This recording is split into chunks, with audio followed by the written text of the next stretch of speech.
আসসালামু আলাইকুম সুপ্রিয় শিক্ষার্থীরা, আশা রাখি তোমরা সবাই লকডাউনে বাসায় থেকে সুন্দরভাবে তোমাদের পড়াশোনা চালিয়ে যাচ্ছ। আমি নবম ও দশম শ্রেণীর অর্থনীতি বিষয় নিয়ে এবং তার পঞ্চম অধ্যায় বাজার ব্যবস্থা মানে বাজার এই বিষয় নিয়ে তোমাদের সাথে রয়েছি মোহাম্মদ আসলাম হোসেন, সহকারী শিক্ষক, নড়াইল সরকারি উচ্চ বিদ্যালয়। তো আমাদের আজকের পাঠের বিষয় হলো বাজার। আসলে বাজার শব্দটি তোমাদের সবারই চিরচেনা এবং অনেকেই এই নাম শুনেছে এবং খুব পরিচিত একটি নাম যে বাজার। অনেকে বলে যে আমি বাজার যাব, ঈদের কাপড় কিনবো, কেনাকাটা করব। আবার অনেকে বলে যে না, আমি বাজারে যাব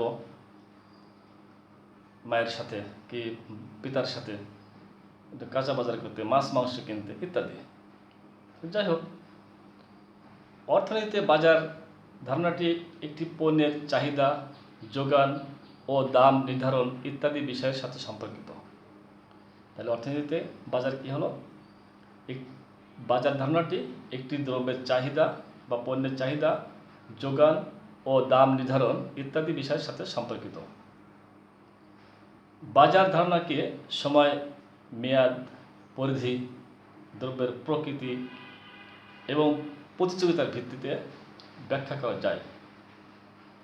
বাংলাদেশে বিভিন্ন ধরনের বাজার রয়েছে, তোমরা জানো।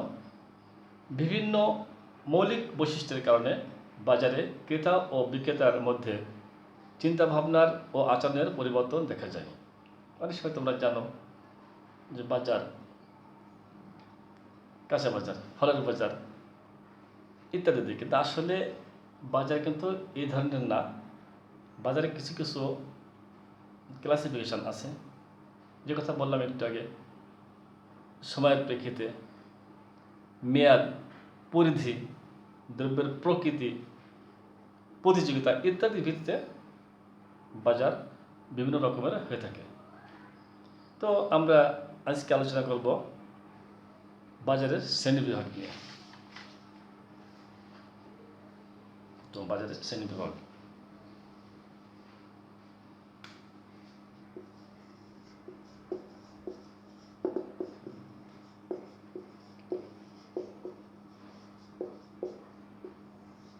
এর আগে আমি একটু গল্প বলি যে বাজারের শ্রেণীবিভাগ আলোচনা করব। তার আগে কিছু প্রাসঙ্গিক কয়েকটা কথা তোমাদেরকে বলি।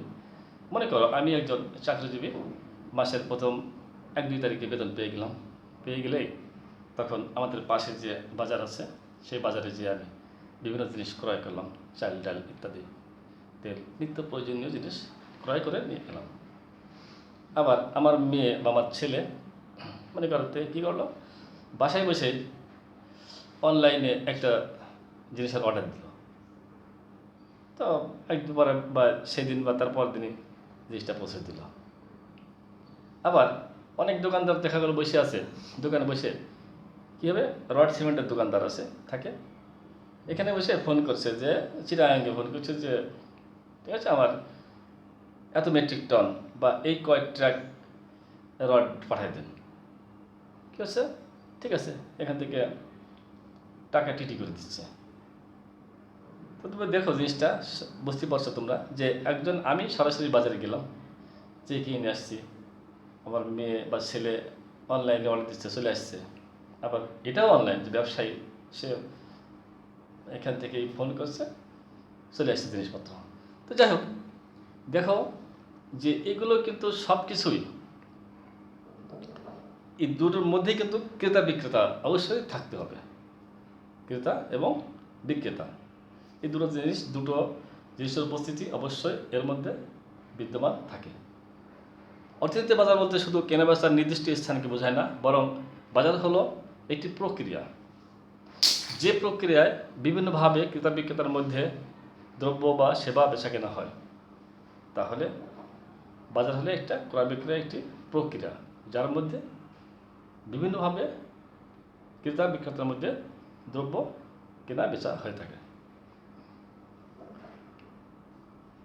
দ্রব্যের ধরন অনুযায়ী বাজার বিভিন্ন হতে পারে। দ্রব্যের বলছিলাম না কয়েকটা কথা, ধরন, কোয়ালিটি, পরিধি, প্রতিযোগিতা ইত্যাদির উপর ভিত্তি করে বাজার। এরকম দ্রব্যের ধরন অনুযায়ী বাজার আবার বিভিন্ন প্রকার হয়ে থাকে, যেমন পাটের বাজার, চালের বাজার, শ্রমের বাজার, চায়ের বাজার, সারের বাজার, শেয়ার বাজার ইত্যাদি। আবার সময় ও মেয়াদের পরিপ্রেক্ষিতে অতি অল্প সময়ের জন্য বাজার, আবার স্বল্প সময়ের জন্য বাজার বা দীর্ঘ সময়ের জন্য বাজার করতে পারে। তো যাই হোক, আমরা এখন মোটামুটি এইগুলো নিয়ে বিস্তারিত একটু আলোচনা করব। তো আমরা যেটা বলছি যে বাজারের বিকাশ ও প্রকারভেদ, এই কথাটা নিয়ে আমরা আলোচনা করছি। বাজারের প্রথমে হলো সময়ের প্রেক্ষিতে বাজার। এক নম্বর হচ্ছে সময়ের প্রেক্ষিতে বাজার। বাজার এই সময়ের প্রেক্ষিতে বাজার কিরকম হয়, যে কথা বলছিলাম যে সময়ের প্রেক্ষিতে বাজার। সময়ের প্রেক্ষিতে বাজার সাধারণত কয়েক প্রকার হয়ে থাকে, যেমন একটা হচ্ছে অতি স্বল্পকালীন বাজার। অতি স্বল্পকালীন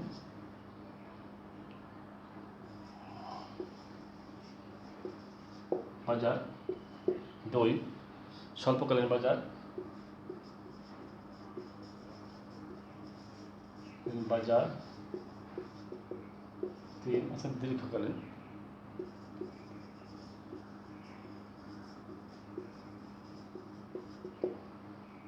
যে কথা বলতেছিলাম যে সময়ের প্রেক্ষিতে বাজার সাধারণত তিন প্রকার হয়ে থাকে, যেমন অতি স্বল্পকালীন বাজার, তারপর হলো স্বল্পকালীন বাজার আর দীর্ঘকালীন বাজার।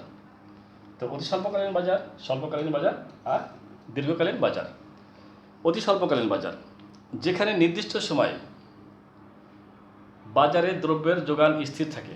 তার মানে এখানে অতি স্বল্পকালীন বাজারের কিছু বৈশিষ্ট্য আছে, যেখানে নির্দিষ্ট সময়ে বাজারে দ্রব্যের যোগান স্থির থাকে। তার মানে ওই সময়ের মধ্যে আর যোগান বাড়ানো কমানো যায় না, যোগান তখন বাড়ানো যায় না, নির্দিষ্ট সময়ের মধ্যে যোগান স্থির থাকে। কারণ ওই অতি অল্প সময়ে উৎপাদন বৃদ্ধি সম্ভব নয়, ফলে চাহিদার বৃদ্ধি হ্রাস হলেও পণ্যের যোগান পরিবর্তন করা যায় না। তাহলে কী হলো, যে চাহিদা যদি বেড়েও যায়, পণ্যের যোগান বৃদ্ধি করা যায় না তখন। মানে ওইখানে ওই অল্প সময়ের মধ্যে উৎপাদন সম্ভব নয়। তো সকালবেলায় খুব ভোরে নিয়ে গেছে সবজি শাক বিক্রি করতে, এখন শাক বাজারে বেশ দাম চাহিদা, কিন্তু ওই সময় তার শাক আনা সম্ভব না। যাই হোক, দেখা যাক যে উদাহরণ হিসেবে বলা যায় সকালের কাঁচা বাজার। এই ধরনের বাজারে সকালে অল্প সময়ের মধ্যে পণ্যের চাহিদা ও দাম বৃদ্ধি হলেও এই অল্প সময়ে যোগানের পরিবর্তন করা যায় না। তাহলে অতি স্বল্পকালীন বাজার বলতে আমরা কি বুঝছি? অতি স্বল্পকালীন বাজার বলতে আমরা সেই ধরনের বাজারকে বুঝি যে যেখানে নির্দিষ্ট সময়ে বাজারে দ্রব্যের যোগান স্থির থাকে। একটা কথাই বোঝা যাবে, নির্দিষ্ট সময়ে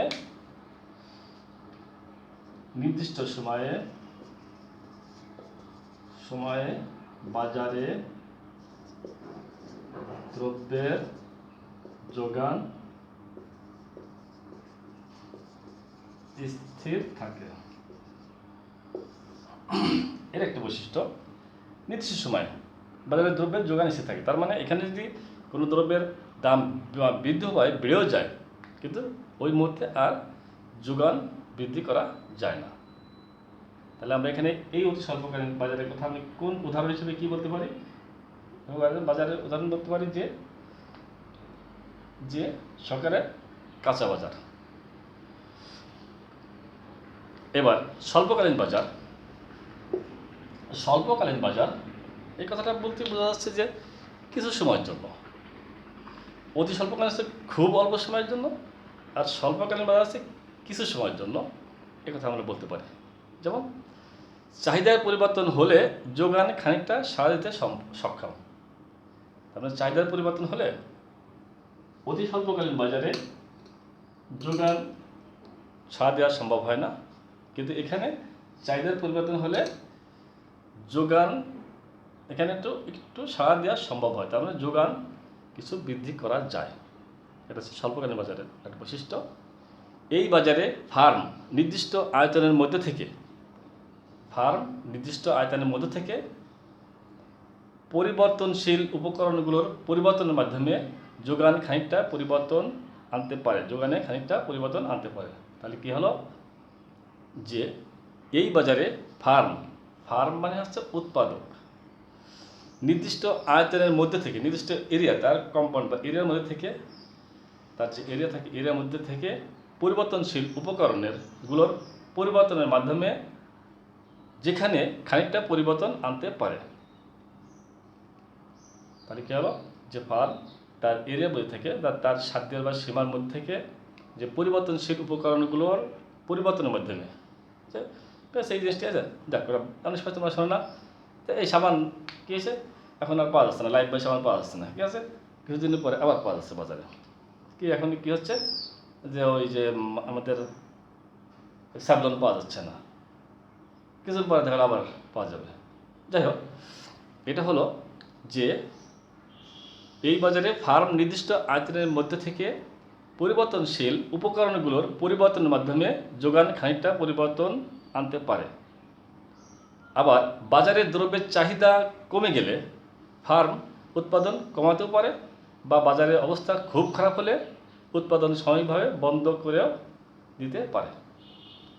বলছে কি যে বাজারের অবস্থা খারাপ, এখন ঠিক আছে সবগুলো ব্যান্ড করে দেওয়া হলো, আপাতত সব বন্ধ, আপাতত ফার্ম কিছু তৈরি করবে না, বন্ধ করে রাখলো। পরে কিছুদিন পর আবার তৈরি করলো, দাম বাড়াই দিল, এরকম কিন্তু হয়ে থাকে। সুতরাং স্বল্পকালীন সময়ে দ্রব্যের চাহিদার যে কোনো পরিবর্তনে যোগান কিছুটা সাড়া দিতে সক্ষম। তাহলে স্বল্পকালীন সময়ে দ্রব্যের চাহিদার যে কোনো পরিবর্তনে যোগান কিছুটা পরিবর্তন সক্ষম। তার মানে এখানে দ্রব্যের যোগান স্থির থাকে আর যোগান কিছুটা পরিবর্তন সম্ভব হয় এই স্বল্পকালীন বাজারে। তাহলে এখানে যোগান কিছুটা পরিবর্তন করতে পারে, মানে সংগঠক বা ফার্ম বা উৎপাদক যারা আছে তারা। এবার দীর্ঘকালীন বাজারটা কি? চাহিদার যে কোনো পরিবর্তনের সাথে যোগানের যে কোনো পরিবর্তন সম্ভব। এই দীর্ঘকালীন বাজারে কিন্তু চাহিদার যে কোনো পরিবর্তনের ফলে যোগানের যে কোনো পরিবর্তন আনা সম্ভব হয়। দীর্ঘকালীন বাজার যেহেতু অনেকদিন ব্যাপী হবে, এরা থাকবে, আস্তে আস্তে এটা পরিবর্তন করবে। এটাই মোটেই সম্ভব নয় যোগান, এটি কিছুটা পরিবর্তন, আর যে কোনো পরিবর্তন এটাই সম্ভব দীর্ঘকালীন বাজারে। এক্ষেত্রে কোনো উৎপাদক প্রতিষ্ঠান তার উৎপাদনের আয়তন এবং উপকরণের সম্পূর্ণ পরিবর্তন সাধন করতে পারে। এক্ষেত্রে কী করে যে কোনো উৎপাদক প্রতিষ্ঠান তার উৎপাদনের আয়তন এবং উপকরণের সম্পূর্ণ পরিবর্তন সাধন করতে পারে। তার মানে যেহেতু দীর্ঘকালীন বাজার তো বুঝে সেটা সময় করে এটা করতে পারে। চাহিদা বৃদ্ধি বহুদিন ধরে চলতে থাকলে উৎপাদন প্রতিষ্ঠান নতুন নতুন যন্ত্রপাতি বসিয়ে এবং অন্যান্য উপকরণের ব্যবহার পরিবর্তন করে উৎপাদন ও যোগানের সাথে সমন্বয় করে ভারসাম্য রক্ষার চেষ্টা করে। তবে চাহিদা খুব বেড়েই যাচ্ছে একটা জিনিসের চাহিদা খুব বেশি, তখন কী করবে উৎপাদক বা যে ফার্ম যারা ছিল উৎপাদক প্রতিষ্ঠান, যা উৎপাদক বা যে ফিরে নতুন লাগালো, ম্যান পাওয়ার লাগালো, আরও নতুন যন্ত্রপাতি বসায় বেশি প্রোডাকশন, বেশি উৎপাদন করে বাজারে সরবরাহ করতে পারবে। তাহলে এখানে হলো কি যে তারা কী করবে, যে দোকানের যে ভারসাম্য রক্ষা, সমন্বয় সাধন করবে, যে উৎপাদন ও যোগানের মধ্যে ভারসাম্য রক্ষার চেষ্টা করে কোন এই দীর্ঘকালীন বাজারে। হ্যাঁ, তাহলে আমরা তিনটা জিনিস বাজার সম্পর্কে বুঝলাম। মানে সময়ের প্রেক্ষিতে বাজার, একটা হচ্ছে অতি স্বল্পকালীন বাজার আর দীর্ঘকালীন বাজার। অতি স্বল্পকালীন বাজার হলো কি, নির্দিষ্ট সময়ের জন্য দ্রব্যের যোগান স্থির থাকে, সেখানে যদি কম বেশি হয়, চাহিদা যদি বেড়ে যায়, কিন্তু ওই ক্ষেত্রে যোগান আর বাড়ানো সম্ভব হয় না। স্বল্পকালীন বাজার হলো যে যোগানে কিছুটা পরিবর্তন আনা সম্ভব হয়, সাময়িকভাবে কিছুটা পরিবর্তন আনতে পারে। পরিবর্তনশীল কিছু দ্রব্য আসে, সেগুলো তার সেটা চেঞ্জ করে দেবে, দিয়ে অন্য দ্রব্য আনবে, কিছুটা পরিবর্তন করা সম্ভব। আর দীর্ঘকালীন বোঝালে যে চাহিদা, যখন চাহিদা অনুপাতে সম্পূর্ণ পরিবর্তন করা সম্ভব হয়। তো এবার আমরা সময়ের প্রেক্ষিতে বাজারের 3টে পর্যায় ছিল: অতি স্বল্পকালীন, স্বল্পকালীন আর দীর্ঘকালীন বাজার।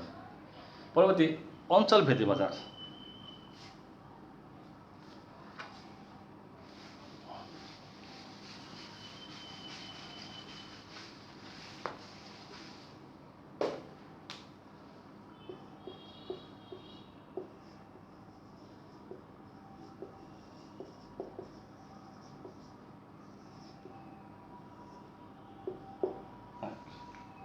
অঞ্চলভেদী বাজার আমরা এবার আলোচনা করব, যেহেতু তোমরা জানো যে আমরা বাজারের শ্রেণী বিভাগ নিয়ে আলোচনা করছি।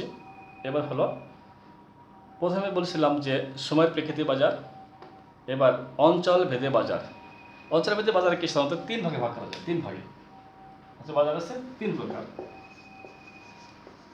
3 প্রকার বা 3 ভাগে ভাগ করা হয়েছে। এক হচ্ছে স্থানীয় বাজার।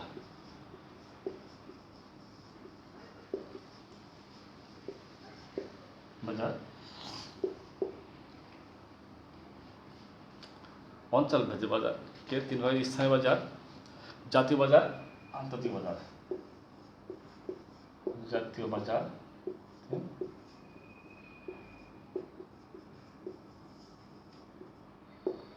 তাহলে অঞ্চলভেদে বাজার 3 প্রকার: স্থানীয় বাজার, জাতীয় বাজার আর আঞ্চলিক বাজার।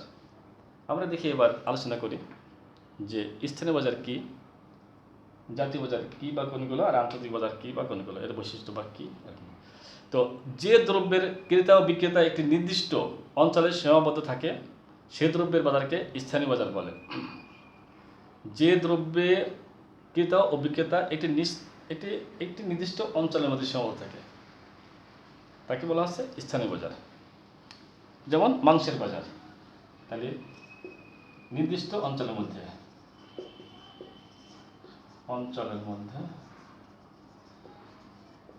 সীমাবদ্ধ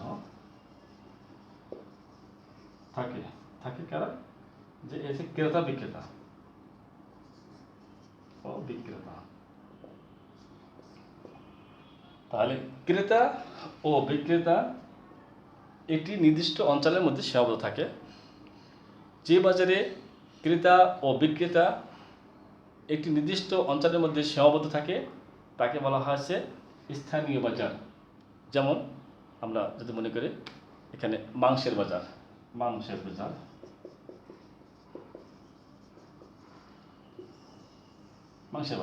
এটা হচ্ছে স্থানীয় বাজারের একটি উদাহরণ। এবার জাতীয় বাজার বলতে কি বুঝে? যে দ্রব্যে ক্রেতা ও বিক্রেতা একটি নির্দিষ্ট দেশের মধ্যে সীমাবদ্ধ। জাতীয় আমরা বলি আমাদের জাতীয়, তোমরা মনে রাখবে যে জাতীয় বলতে আছে দেশের মধ্যে, স্থানীয় আছে এলাকার মধ্যে, আর আন্তর্জাতিক হলো সব দেশের মধ্যে, মানে সারা বিশ্বের মধ্যে।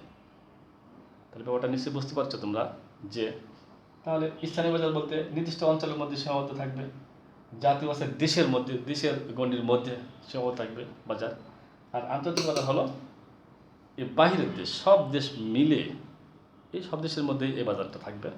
বাজারের বিস্তৃতি বা বাজারের বৈশিষ্ট্যগুলো সব দেশের মধ্যে বিরাজ করবে। তো এবার দেখি, যেমন জাতীয় বাজার, যেমন মোটা চালের বাজার, এখানে একটা উদাহরণ যে মোটা চালের বাজার।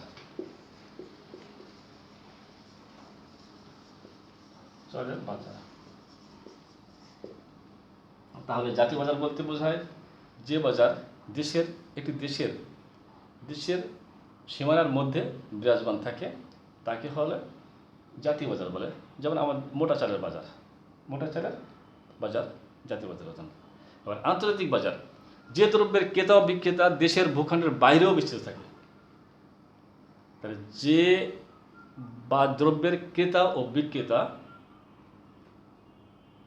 দেশের ভূখণ্ডের বাইরেও বিস্তৃত থাকে, সেই দ্রব্যের বাজারকে আন্তর্জাতিক বাজার বলে।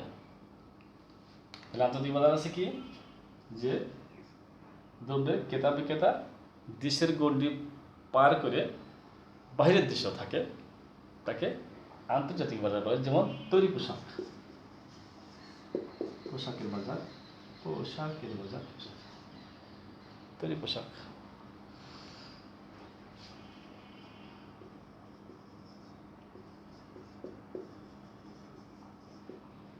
তো ঠিক আছে, আমরা আলোচনা করলাম এতক্ষণ অঞ্চলভেদে বাজার 3 প্রকার: স্থানীয় বাজার, জাতীয় বাজার ও আন্তর্জাতিক বাজার।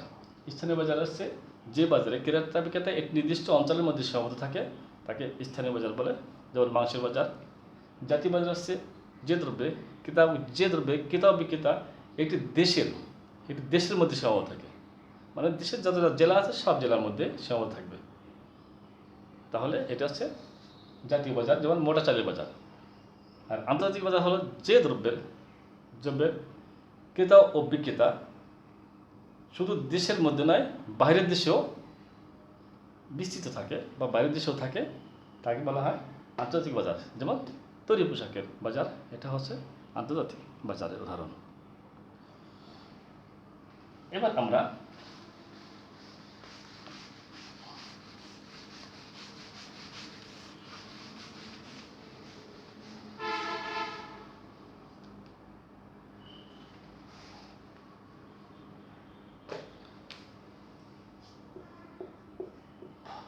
প্রতিযোগিতার ভিত্তিতে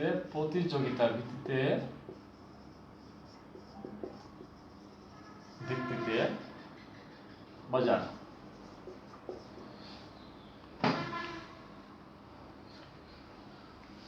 প্রতিযোগিতার ভিত্তিতে বাজার। প্রতিযোগিতার ভিত্তিতে বাজারের শ্রেণীবিভাগ নিয়ে আমরা আলোচনা করব। প্রতিযোগিতার ভিত্তিতে আচ্ছা 2 প্রকার, একটা হলো পূর্ণ প্রতিযোগিতার বাজার আর হচ্ছে অপূর্ণ প্রতিযোগিতার বাজার। এক, পূর্ণ প্রতিযোগিতার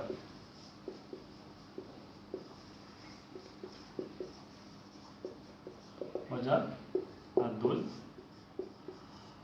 পূর্ণ প্রতিযোগিতার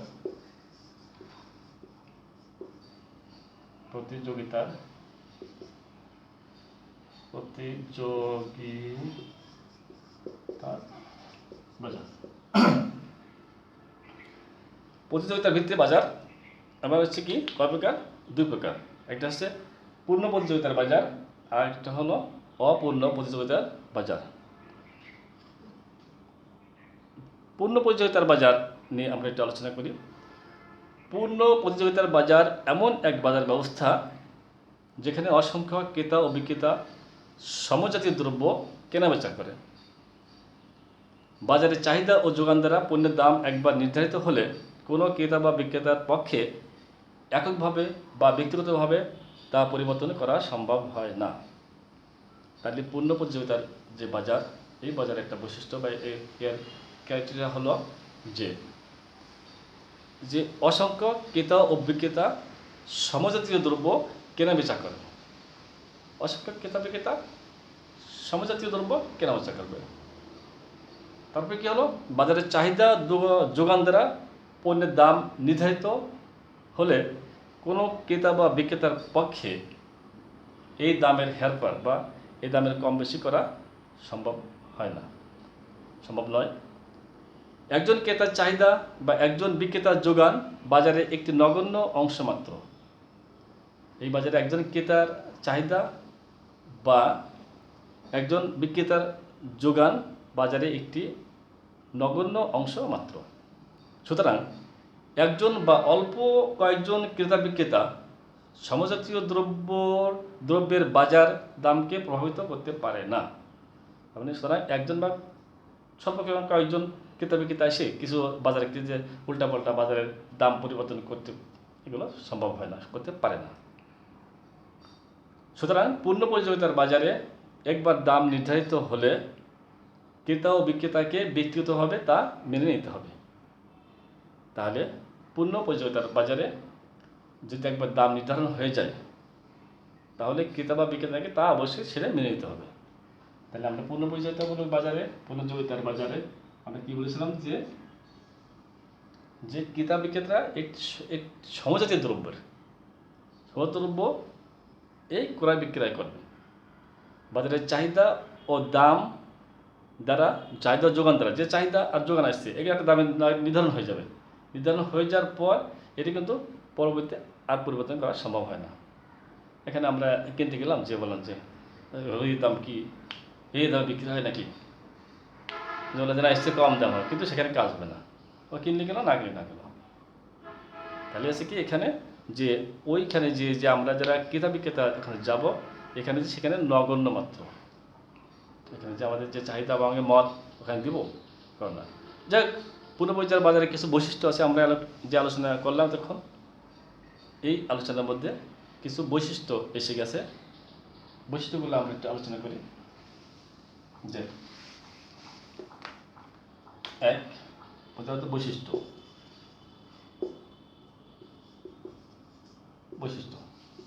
কৃষি বৈশিষ্ট্য পূর্ণ প্রতিযোগিতার বাজারে বৈশিষ্ট্য। পূর্ণ প্রতিযোগিতার বাজার না হলে প্রতিযোগিতামূলক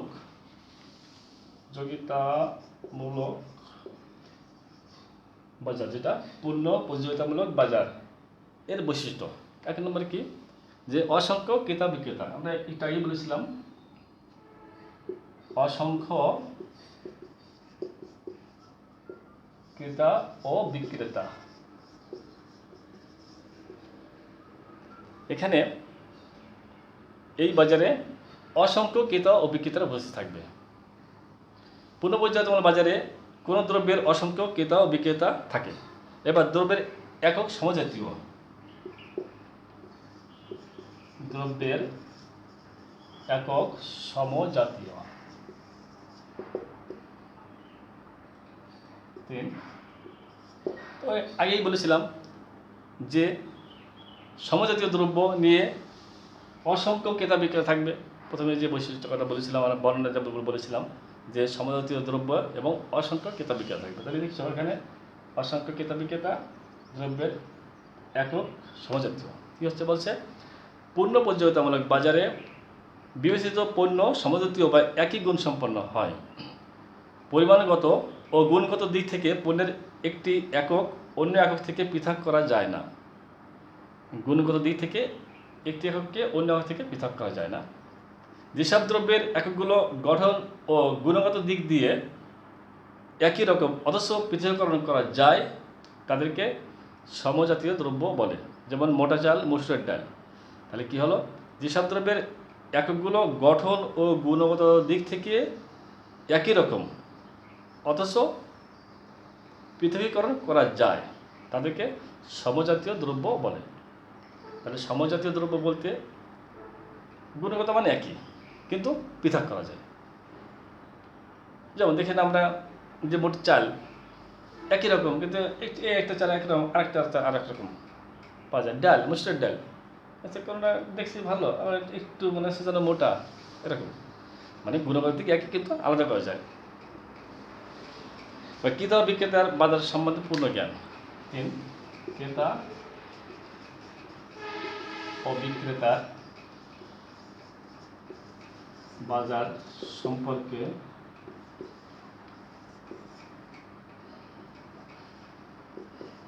পূর্ণ জ্ঞান।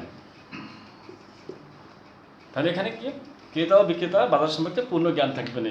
এই পূর্ণ পরিচিত আমরা বাজারে যে না ওই জিনিসপত্র এরকমই দাম বিক্রি আছে, ও কম বেশি নেই, যে ওই পেশায় দেখি আরেক কোনো দামে পাওয়া যায় কিনা, যে ভালো আছে কিনা, না, ও সবাই ধারণা থাকবে যে এই ধরনের বাজারে জিনিসপত্র সব একই রকম। এই বাজার ব্যবস্থা পূর্ণ পরিচয়মূলক হলে পণ্যের এককের গুণাগুণ এবং দাম সম্পর্কে সকল ক্রেতা ও বিক্রেতা পুরোপুরি অবহিত থাকে। এবার শিল্পে ফার্মের অবদান প্রকাশ। শিল্পে ফার্ম সমূহের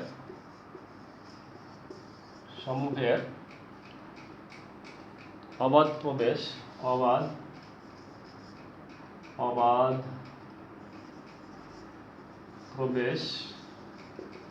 ও প্রস্থান। প্রবেশ ও প্রস্থান এই সম্পর্কে তোমরা ভালোভাবে বুঝছো বা তোমরা জানো যে প্রবেশটা কি আর প্রস্থান কি। ঢুকতে পারে আবার বের হয়ে যেতে পারে। কি বলছে, যে পণ্য প্রতিযোগিতার বাজারের অধীনে শিল্পে ফার্ম দীর্ঘকালীন সময়ে অবাধে প্রবেশ করতে পারে এবং প্রয়োজন বোধে শিল্প ত্যাগ করতে পারে, এক্ষেত্রে কোনো বাধা নিষেধ থাকে না। তাহলে শিল্প আর ফার্ম দুটো কথা এখানে আসছে, যে শিল্পটা কি আর ফার্ম কি। শিল্প হলো একটা বড় ব্যাপার, আর ফার্ম হলো একজন মালিক, মনে করো একজন ব্যক্তি। আমি ওই সাবান কারখানায় আমি গিয়েছিলাম, আমার সাবান তৈরি করেছে, বা আমি ওটা করবো না, ব্র্যান্ড হয়ে চলে আসলাম, আমি ফিরে আসলাম। এরকম একটা কথা বলছে যে পূর্ণ পরিচালিতার বাজারে অধীনে শিল্পে ফার্ম দীর্ঘকালীন সময় অবাধে প্রবেশ করতে পারে এবং প্রয়োজন বোধে শিল্প ত্যাগ করতে পারে, এক্ষেত্রে কোনরূপ বাধা নিষেধ থাকে না। এবার আরেকটা পয়েন্ট হচ্ছে কি 5 নম্বর, বাহ্যিক প্রভাব নেই। প্রভাব নেই যে এই পূর্ণ প্রতিযোগিতামূলক বাজারের উৎপাদন, দাম নির্ধারণ ইত্যাদি ক্ষেত্রে বাহিরের বা সরকারি প্রভাব থাকে না। তাহলে এখানে উৎপাদন বা দাম নির্ধারণের ক্ষেত্রে বাহিরের বা সরকারের কোনো প্রভাব থাকে না। মোট কথা হচ্ছে কর আরোপ, ভর্তুকি প্রদান, রেশনিং ইত্যাদির মাধ্যমে সরকার প্রভাব সৃষ্টি করে না।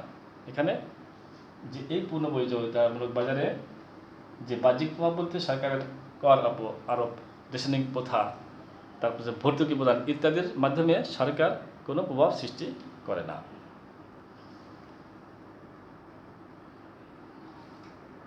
6 উপকরণের পূর্ণ প্রতিযোগিতা।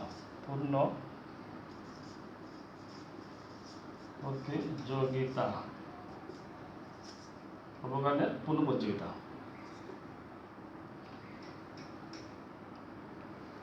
পূর্ণ প্রতিযোগিতার বাজারে উপকরণের অবাধ বিচরণ থাকে। তার কি আছে, পূর্ণ প্রতিযোগিতার বাজারে উপকরণের অবাধ বিচরণ থাকে। শ্রম উপকরণ সহ অন্যান্য উপকরণ বিচরণের ক্ষেত্রে কোনো বাধা নিষেধ থাকে না। শ্রম উপকরণ সহ অন্যান্য উপকরণ বিচরণের ক্ষেত্রে কোনো বাধা নিষেধ থাকে না। বিভিন্ন শিল্পের মধ্যে উপকরণের গতিশীলতা থাকায় উপকরণ দাম সর্বত্র সমান থাকে। তাহলে বিভিন্ন শিল্পের মধ্যে উপকরণের গতিশীলতা থাকায়, গতিশীলতা তো বলতে তোমরা বুঝে এমন একটি পর্যায় যা থেকে ওই অবস্থা থেকে অন্য অবস্থায় নিয়ে যায়, এটা হচ্ছে গতিশীলতা বলা হয়। তার মানে একটু ভালোর দিকে আরও বৃদ্ধি এরকম প্রগতি যেরকম বলা হয়। তো বিভিন্ন শিল্পের মধ্যে উপকরণের গতিশীলতা থাকায় উপকরণ দাম সর্বত্র সমান থাকে। নির্দিষ্ট দামে উৎপাদনকারী মুনাফা সর্বোচ্চকরণের প্রচেষ্টা নেয়। এইটা আরেকটা পয়েন্ট হচ্ছে, নির্দিষ্ট দামে উৎপাদনকারী, আরেকটা বৈশিষ্ট্য হলো নির্দিষ্ট দামে উৎপাদনকারী কি হবে, মুনাফা সর্বোচ্চকরণের প্রচেষ্টা নেয়। মুনাফা সর্বোচ্চকরণের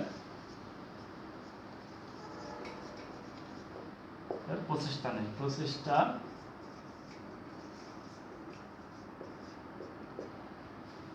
নির্দিষ্ট দামে উৎপাদনকারী মুনাফা সর্বোচ্চকরণের প্রচেষ্টা নেয়। তো এখানে হলো এই বাজারে একটা নির্দিষ্ট দামে উৎপাদনকারী যে তার মুনাফা সর্বোচ্চ পর্যায়ে কীভাবে নিয়ে যায় সেই চেষ্টা সবসময় করতে থাকে এই পূর্ণ প্রতিযোগিতামূলক বাজারে।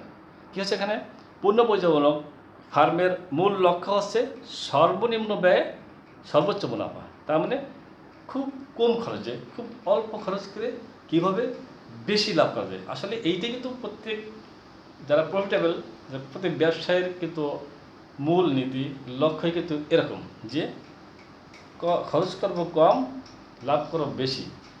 তাহলে কিন্তু এখানে সেই ফার্ম তাদের প্রগতি ধরে রাখতে পারে, তাদের গতিশীলতা ধরে রাখতে পারে। নাহলে খুব বেশি খরচ করলাম, লাভ হলো কম, তাহলে তো অল্প দিনেই শেষ, পুঁজিপাটি সব শেষ করে বাইরে চলে আসতে হবে ফিরে। তো বলছি কি, যে মুনাফা অর্জন প্রদত্ত দামে ফার্ম মুনাফা সর্বাধিক করার চেষ্টা করলেও দীর্ঘমেয়াদে শিল্প স্বাভাবিক মুনাফা অর্জন করে। মনে রাখা দরকার যে মোট আয় ও মোট ব্যয় সমান হলে তাকে স্বাভাবিক মুনাফা বলে। তাহলে মোট আয় আর মোট ব্যয় যদি সমান হয়ে যায় তাহলে স্বাভাবিক মুনাফা বলে। এখানে ব্যয়ের মধ্যে উদ্যোক্তার পরিশ্রম এবং আয়ের মধ্যে উদ্যোক্তার পরিশ্রমকে অন্তর্ভুক্ত করে হিসাব করা হয়েছে। ব্যয়ের মধ্যে উদ্যোক্তার পরিশ্রম আয়ের মধ্যে উদ্যোক্তার পরিশ্রমকে অন্তর্ভুক্ত করে হিসাব করা হয়েছে, যে পরিশ্রমটা আছে ব্যয়ের মধ্যে এবং আয়ের মধ্যেও হিসাব করা হয়ে থাকে। তো যাই হোক, আমরা প্রতিযোগিতার ভিত্তিতে বাজার ছিল বলেছিলাম দুই প্রকার, পূর্ণ পরিচালনামূলক বাজার আর অপূর্ণ প্রতিযোগিতামূলক বাজার। তো এক্ষেত্রে আমরা পূর্ণ প্রতিযোগিতামূলক বাজার নিয়ে কথা বলেছিলাম এবং সেই বাজারে কিছু বৈশিষ্ট্য এখানে আছে দেখেছি। সেগুলো মোটামুটি যার মূল পয়েন্টগুলো হলো এই, যে পূর্ণ প্রতিযোগিতামূলক বাজারের অসংখ্য ক্রেতা বিক্রেতার উপস্থিতি থাকে। দ্রব্যের একক সমজাতীয় একই জাতীয় দ্রব্য একাধিক ক্রেতা বিক্রেতার উপস্থিতিতে দাম নির্ধারণ করে থাকে। ক্রেতা বিক্রেতার বাজার সম্পর্কে পূর্ণ জ্ঞান থাকে।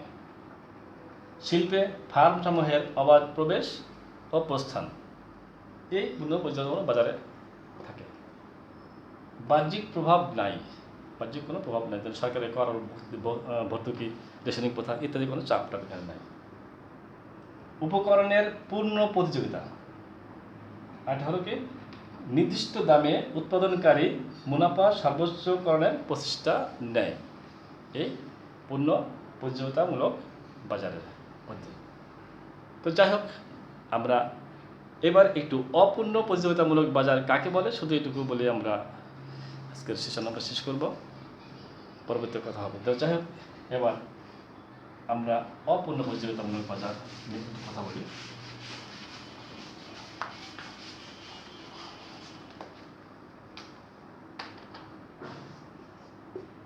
অপূর্ণ প্রতিযোগিতামূলক বাজার, অপূর্ণ প্রতিযোগিতামূলক বাজারের মধ্যে আবার আমরা কিছু বিভাগ দেখতে পারি। একটা হচ্ছে একচেটিয়া বাজার। অপূর্ণ প্রতিযোগিতামূলক বাজার এর মধ্যে একটা হচ্ছে একচেটিয়া বাজার,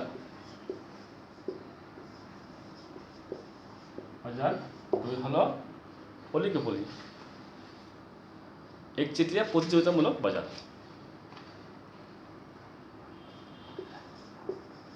একচেটিয়া প্রতিযোগিতামূলক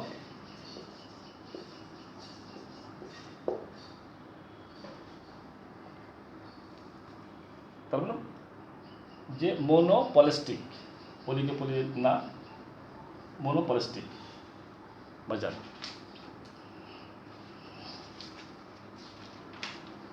তো অপূর্ণ প্রতিযোগিতামূলক বাজারের প্রকারভেদ আমরা একটু দেখি। এখানে কী বললাম, এখানে একচেটিয়া বাজার, একচেটিয়া বাজার অর্থাৎ মোনোপলি। মোনো অর্থ হচ্ছে এক, আর পলি অর্থ হচ্ছে বিক্রেতা, তার মানে এখানে একজন বিক্রেতা, তাই বলছে। ফলে মোনোপলি শব্দের অর্থ দাঁড়ায় মাত্র একজন বিক্রেতা। মোনোপলি কথাটির অভিধানগত অর্থ হলো কোনো ব্যক্তি, সরকার অথবা কর্পোরেশন কর্তৃক কোনো একটি দ্রব্য উৎপাদন ও বিক্রয়ের একচেটিয়া অধিকার। কোনো ব্যক্তি, প্রতিষ্ঠান বা সরকার, তাদের কি আছে যে একচেটিয়া বাজারের মধ্যে আছে কোনো ব্যক্তি, আছে মোনোপলি। এটা হচ্ছে মোনোপলি।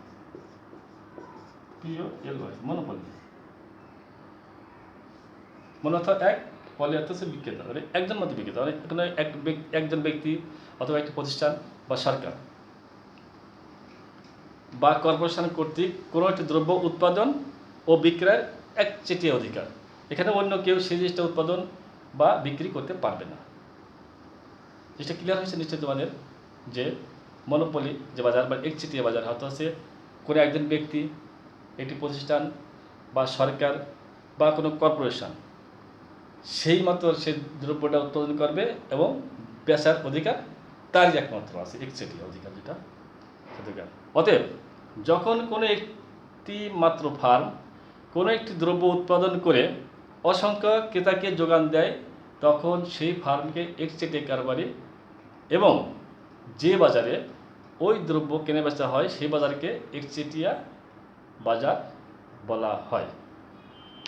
তার মানে এখানে কথাটা পরিষ্কার হয়ে গেল যে কি, যে কথা বলেছিলাম, একজন ব্যক্তি, একটি প্রতিষ্ঠান, সরকার বা কর্পোরেশন একটিমাত্র এক দ্রব্য উৎপাদন করবে এবং বিক্রি করার ক্ষমতা তারই একমাত্র একচেটিয়া অধিকার থাকবে।